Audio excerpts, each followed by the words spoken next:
Hola, he creado una plantilla con la hoja de cálculo Excel que creo que puede ser útil para servir de ayuda en la tramitación y en la calificación del procedimiento del artículo 199 para inscribir la georreferenciación de fincas y los cambios de descripción y de superficie. Esta plantilla consiste en rellenar unos datos generales con un detalle de notificaciones y sirve para ayudar al oficial del registro de propiedad que lleve a cabo esta tarea y al propio registrador a seguir un proceso lógico mental que es el que exige este artículo y a ir tomando nota de los datos más relevantes para tomar las decisiones acertadas. Las instrucciones de relleno de esta hoja son muy sencillas, simplemente hay que rellenar primero la hoja de datos generales que está aquí, que ahora veremos. Seguidamente se rellena la hoja de detalle de notificaciones, que es esta de aquí, que ahora veremos con más detalle. En cada una de ellas solo hay que rellenar las casillas verdes y no las amarillas.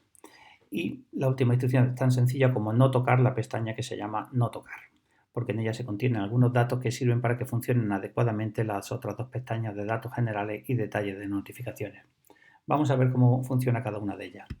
En datos generales, de un solo vistazo, tenemos pues toda la información relevante para conocer los detalles de este procedimiento.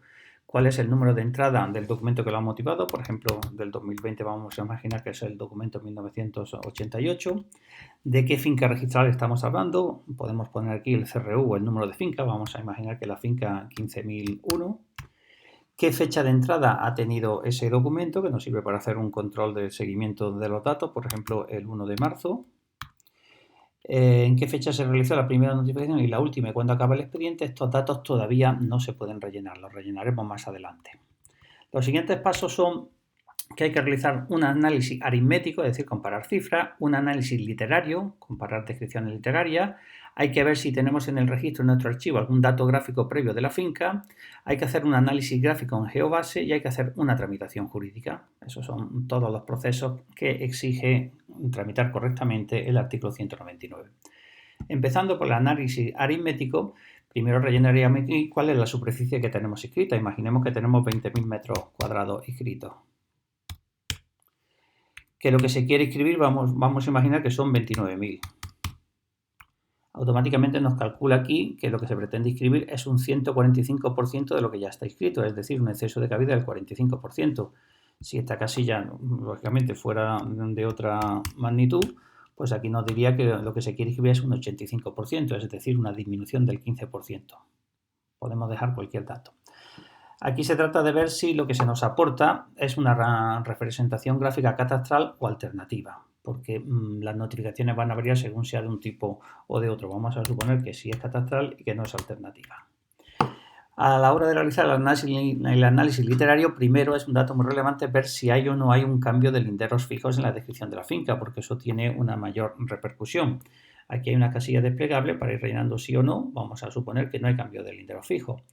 ¿Hay cambio del nombre de la calle o del número de situación o del paraje? Pues vamos a suponer que no lo hay, podría ser que sí. Otro dato importante que sale del mero análisis literario es si la finca en cuestión procede de división o segregación, porque si procede de división o segregación, vamos a imaginar que sí, resultaría que tenemos una finca matriz, rellenaríamos aquí cuál es su número de finca matriz, pues si esta es la 15.001, pues vamos a imaginar que la finca matriz registral es la 8.000. Y también nos interesa saber si hay otras fincas resultantes que hayan resultado de la misma finca matriz que esta. Por ejemplo, vamos a suponer que sí, que de esta finca matriz se segregó esta misma y además hay otras resultantes. Esto nos alerta en un mero análisis literario de que ya hemos localizado fincas registrales que son o son muy probablemente colindantes con la que nos estamos planteando, porque su matriz, su resto de matriz debe ser colindante con la segregada, o si se han segregado o dividido otras porciones, es muy probable que varias, todas o al menos algunas de ellas puedan ser colindantes. Esto nos alerta de las conclusiones del análisis literario. En segundo lugar, hay que ver si en el registro disponemos de cualquier tipo de dato gráfico de la finca en cuestión. Si estuviera georreferenciada ya con arreglo a la Ley 13 de 2015, pues no tendría mucho sentido hacer un nuevo 199, pero hay ocasiones en las que se tramita hasta para rectificarlo. Vamos a suponer que no la tenemos georreferenciada con la ley nueva, que tampoco la tenemos inscrita su certificación catastral descriptiva y gráfica con arreglo a la ley 13 de 1996, es decir, fincas que se hubieran inmatriculado desde el año 96, podía ser que sí tuviéramos ya ese dato gráfico. Podía ser también que la tuviéramos validada de oficio, sin haber sido georreferenciada en regla con la nueva ley, ni aportada certificación catastral, pero que en algún momento nosotros, algún registrador anterior o la oficina técnica la hubiera localizado y dibujado en el geobase previo. Vamos a suponer que no. Si fuera que sí, marcamos que sí. También tenemos que buscar a ver si tenemos algún plano en papel en el registro, porque proceda de una reparcelación, de una expropiación o de cualquier circunstancia. Vamos a imaginar que tampoco tenemos ese plano en papel. Y si tenemos algún dato que, no siendo gráfico, nos remita indirectamente a un plano, como podría ser una referencia catastral que ya esté inscrita. Puede ser que sí o puede ser que no. Yo aquí, por rellenar datos, estoy poniendo como que no.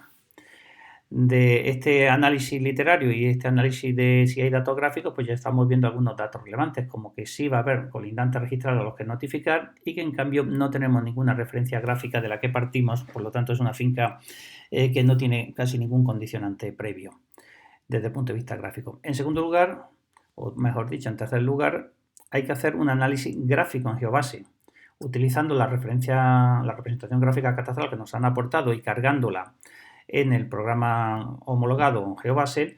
Primero contrastamos con la capa de fincas, a ver si invade o no invade alguna de las que hay. Vamos a suponer que no la invade, que está correcto. Si hubiera una invasión, ya sabemos que no podríamos ni siquiera tramitar el procedimiento, sino que habría que denegarlo.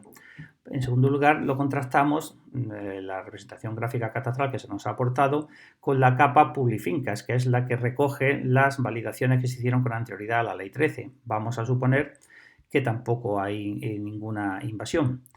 En siguiente lugar, tenemos que contrastarla con las capas de dominio público, es decir, las capas ya vectoriales que las distintas administraciones han ido facilitando donde se delimita el dominio público. Vamos a suponer que tampoco hay ninguna invasión.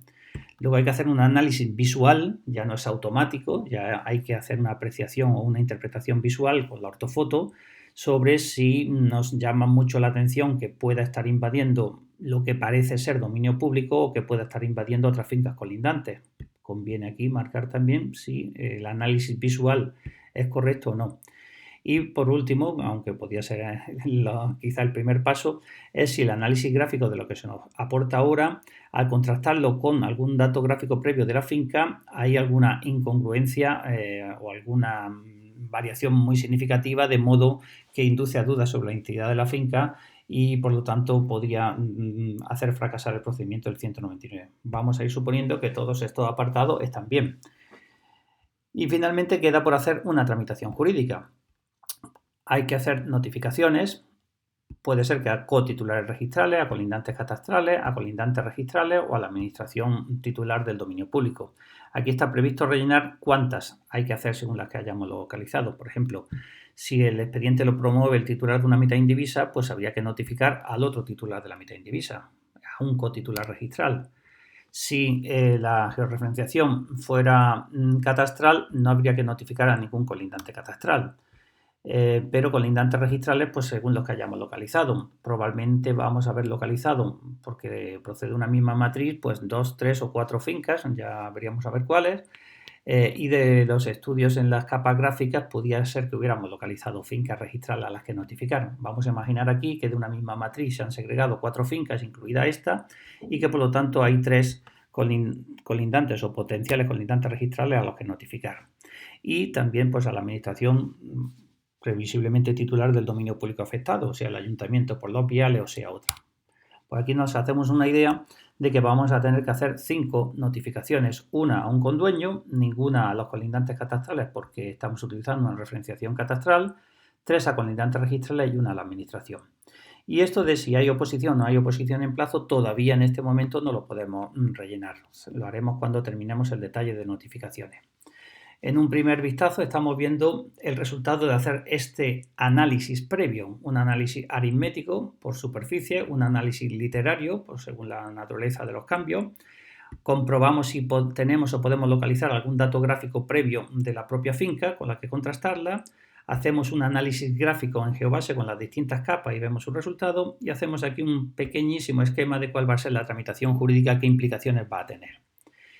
En segundo lugar sería pasar ya al detalle de las notificaciones. Sabemos que vamos a tener que hacer una a un colindante registral y una a un cotitular registral y 3 a colindantes registrales más la del dominio público. Pues vamos a ir rellenando los datos de esas notificaciones. Aquí ha cogido de la primera casilla o de la primera pestaña los datos relevantes y aquí iríamos poniendo los destinatarios. El tipo de destinatario, bueno, pues siempre se publica un anuncio en el BOE en el que se incluyen las personas a notificar de las que no se conoce su domicilio y también las personas a notificar de las que se conoce su domicilio pero haya sido infructuosa los dos intentos de notificación. Es prudente y es práctico y se gana tiempo incluir ya en el edicto del BOE desde el principio a todos los posibles interesados, incluso a los que se les van a notificar individualmente por si fracasara la notificación individual. Pues aquí rellenaríamos en qué fecha se envía al BOE, por ejemplo, imaginemos que es el 20 de marzo cuando lo enviamos al BOE, anotaríamos en qué fecha se ha publicado en el BOE, imaginemos que se publica en el 27 de marzo, y luego pues iríamos rellenando para cada uno de ellos. Colindantes catastrales, en nuestro ejemplo no habría ninguno, colindantes registrales pues sí que habrían. Aquí hay unas pestañas que permiten cambiar el tipo de colindante. Puede ser colindante catastral, registrar, administración de dominio público o un cotitular. En nuestro caso, pues en los colindantes registrales, aquí pondríamos de qué referencia catastral o de qué finca registral es dueño. Imaginemos que hemos encontrado la finca 15.008, que es otra de las resultantes de la división, la 15.009 y la 15.010. Perdón. ¿Cómo se llaman estos señores? Pues se llamarán como sea. ¿En qué fecha estamos haciendo el envío a cada uno de ellos de su notificación individual? Vamos a suponer que también se envían el 20 de marzo para todos ellos. ¿Cuándo las están recibiendo individualmente? Pues vamos a suponer que este lo ha recibido el 4 de abril, este el 3 de abril y este pues el 1 de abril, por ejemplo. Y para el caso de que haya habido alegaciones, pues aquí rellenaríamos en qué fecha hacen su alegación. Vamos a suponer que este ha hecho la alegación 2 días después de recibirla, por ejemplo el 6 de abril, que este no ha hecho ninguna alegación y que este lo ha hecho pero ya vamos a suponer el 7 de mayo. Esta columna nos está avisando, hace un cálculo de si la alegación con respecto a la fecha de notificación o publicación está dentro de plazo o fuera de plazo. Este cálculo, como se está viendo aquí, lo que está haciendo es ver si está dentro de los 28 días siguientes, porque son 20 días hábiles más 8 días inhábiles. Si estuviera dentro de ellos, está claramente dentro de plazo. Si hubiera pasado los 28 días, está posiblemente o previsiblemente fuera de plazo, a no ser que haya habido algún día inhábil especial que haya que computar. Y por último, falta poner aquí cuál es el tipo de alegación que se está realizando. Aquí hay un desplegable, puede ser una alegación de conformidad, que no es lo más probable, o puede ser una alegación de oposición de un titular registral o oposición de un no titular registral, que tiene distinta relevancia. En este caso, como las notificaciones se han hecho a colindantes registrales, caso de haber oposición sería oposición de titular registral. Al rellenar estos datos, bueno, y a la administración de dominio público también habría que, por ejemplo, al ayuntamiento del que sea, habría que rellenar las fechas en las que se notifica y cuáles son el resultado y si están dentro o fuera de plazo. Esto no es un programa de inteligencia artificial, no toma ninguna decisión. La decisión corresponde al registrador, auxiliado por sus empleados, pero sí que es una plantilla que permite seguir, como decía antes, un proceso lógico y mental que resulta muy útil hacer el análisis de qué tipo, primero aritmético, después literario, después gráfico y una tramitación jurídica, ver el detalle de esa tramitación jurídica de manera ordenada, a quién se notifica y a quién no se notifica, en qué fecha se producen las alegaciones o no, qué tipo de alegación es, hace un precálculo de si la alegación está en plazo o fuera de plazo y finalmente se tomaría la decisión que corresponda cuando ya podíamos rellenar aquí los datos, cuando se puso la última notificación, cuando acabó el expediente y los empleados que lo están tramitando pues le harían una propuesta al registrador, pues mire usted, aquí corresponde en principio rechazar la pretensión del promotor porque ha habido oposiciones fundadas de colindantes registrales o porque hay un cambio muy importante que hace dudar sobre la identidad de la finca, o porque hay una invasión aparente de dominio público aunque no haya habido oposición de la administración, y finalmente pues vamos viendo cuál es el resultado de esa tramitación jurídica. Aquí rellenaríamos que de colindantes registrales pues a lo mejor ha habido 2 con oposición. Cuando tenemos todo esto, pues esto sería tan sencillo como imprimirlo. Le daríamos a imprimir a esta pantalla para que pudiéramos llevar al despacho con el registrador pues todo el detalle de un vistazo de esta ficha de análisis gráfico, aritmético, literario y jurídico que permite ayudar de una manera muy clara a la calificación. Lo podríamos grabar con el número de la finca registral y cuando tuviéramos que analizar alguna otra distinta, pues utilizaríamos la misma plantilla que al abrirla partiría de cero, estarían los datos vacíos y nos permite ir rellenando y seguir este proceso lógico. Espero que pueda ser de utilidad. Muchas gracias.